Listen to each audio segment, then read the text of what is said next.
تو ایمان لانے کے بعد، ایمان جب کوئی بندہ لے آیا، اس کے بعد سب سے بڑی ذمہ داری کیا ہے ایک مسلمان کی؟ نبی فرماتے ہیں اسلام کی بنیاد 5 چیزوں پر ہے۔ سب سے پہلے اللہ کی توحید کی گواہی، حضور کی رسالت کی گواہی،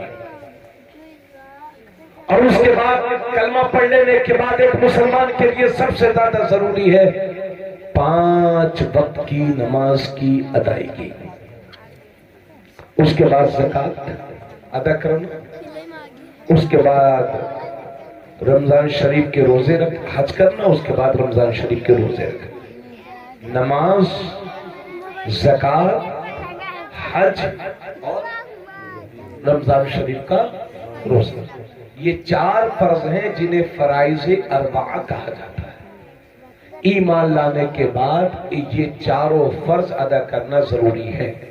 لیکن اگر کوئی آدمی غریب ہے تو اس پر تو زکوٰۃ فرض نہیں ہے، تو زکوٰۃ بھلے سے وہ نہ دے گا، لیکن اس کو ماننا پڑے گا کہ اسلام میں زکوٰۃ فرض ہے۔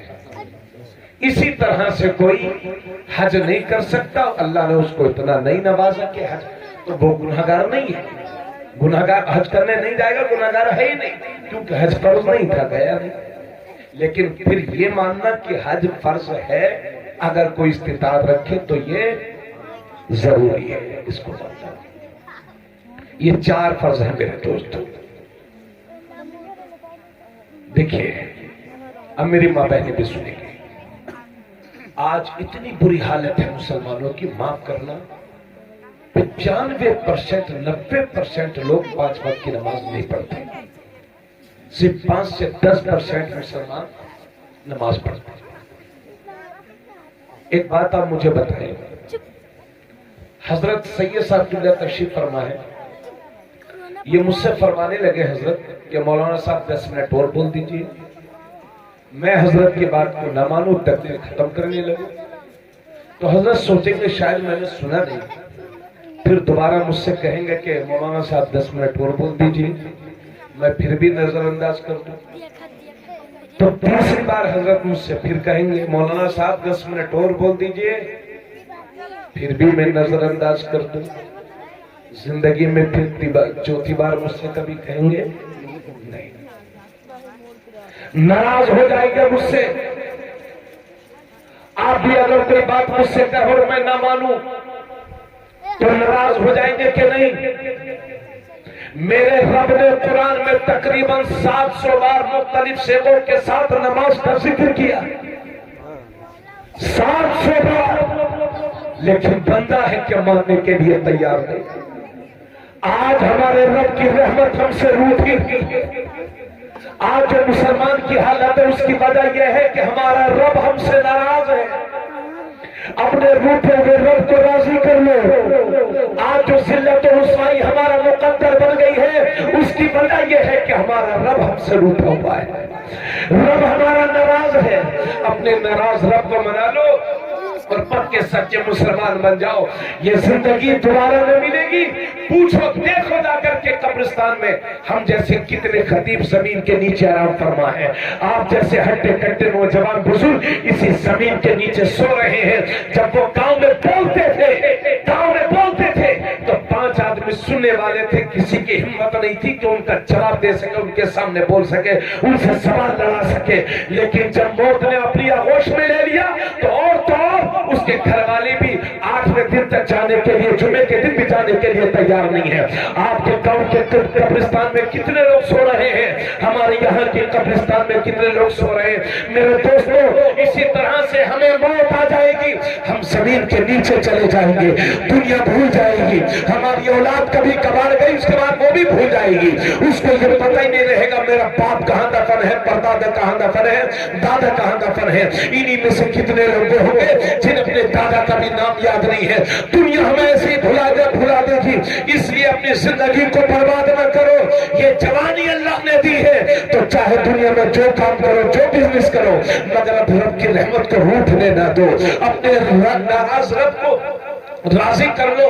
اور موت، اللہ اکبر، موت اللہ اکبر۔ اعلیٰ حضرت فرماتے ہیں کہ تلوار کے 1000 بار مار دیے جائیں تو جتنی تکلیف 1000 تلوار کے وار سے ہوتی ہے اس سے زیادہ تکلیف موت کے ایک جھٹکے سے ہوتی ہے. موت کے جھٹکے سے. موت جب پیر سے نکلتی ہے یہ اوپر آتی ہے, سمجھ کے اوپر سے آتی ہے, نیچے سے شروع ہوتی ہے تاکہ انسان اپنا حشر اپنی آنکھوں سے دیکھتا رہے. سمجھ گئے؟ کسی مرنے والے کو دیکھ لینا عقل ٹھکانے آ جائے گی. اس لیے اپنے مومن بھائیوں کا دل نہ دکھایا کرو, لوگوں پر ظلم مت کیا کرو, پیار سے بولا کرو, تکبر میں چور مت رہا کرو, گھمنڈ میں مت چور رہا کرو. پیار محبت سے بولو, نرمی سے بولو, اپنے بچوں کے ساتھ بھلائی کرو, اپنی بیویوں کے ساتھ نرم سلوک کرو. آقا فرماتے ہیں تم میں سے بہترین انسان وہ ہے جو اپنی بیویوں کے ساتھ نرم دلی اختیار کرے. آج میاں بیوی کا جھگڑا تو بڑا مشہور ہے, میاں ساس بہو کا جھگڑا بڑا مشہور ہو چکا ہے. لیکن نبی فرماتے ہیں, ایک صحابی نے پوچھا یا رسول اللہ ہماری بیویوں کا ہم پر کیا حق ہے؟ توجہ چاہوں گا. ایک صحابی پوچھتے ہیں یا رسول اللہ ہماری بیویوں کا ہم پر حق کیا ہے؟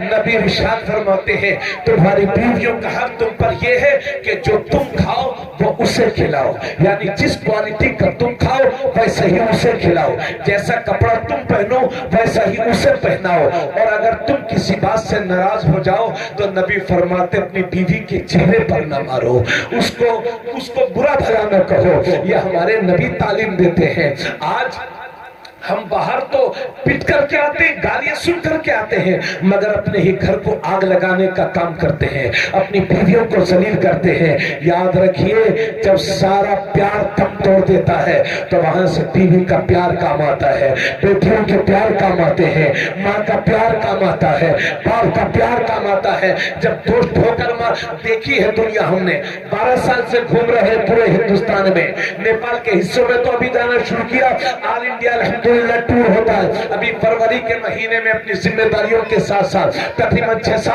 5 یا 6 صوبوں کا سفر کرنا ہے الحمدللہ. تو دنیا دیکھی ہے دوست جب تک ہے جب تک ہماری جیب گرم ہے, جہاں جیب کا پیسہ کم ہوا دوستوں کی دوستی دم توڑ جاتی ہے.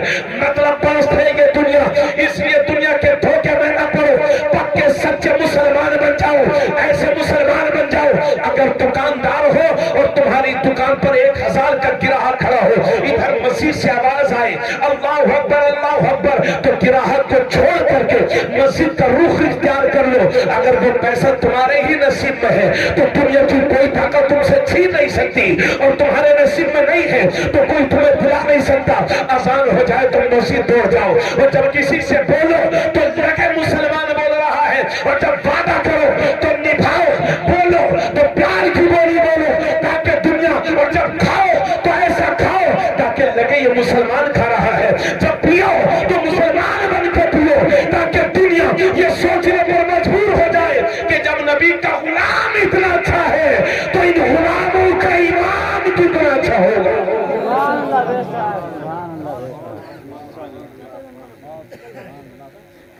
سمجھ گئے میرے بھائیوں؟ جب موت آتی ہے تو ہم لوگ چمچ سے منہ میں پانی ڈالتے ہیں مرتے وقت, لیکن علماء فرماتے ہیں کہ مرنے والے کو اتنی پیاس لگتی ہے کہ اگر 7 سمندر کا پانی بھی اس کے منہ میں ڈال دیا جائے تو پیاس نہیں بجھے گی. ڈر میرے بھائی موت سے, ڈرو اللہ سے.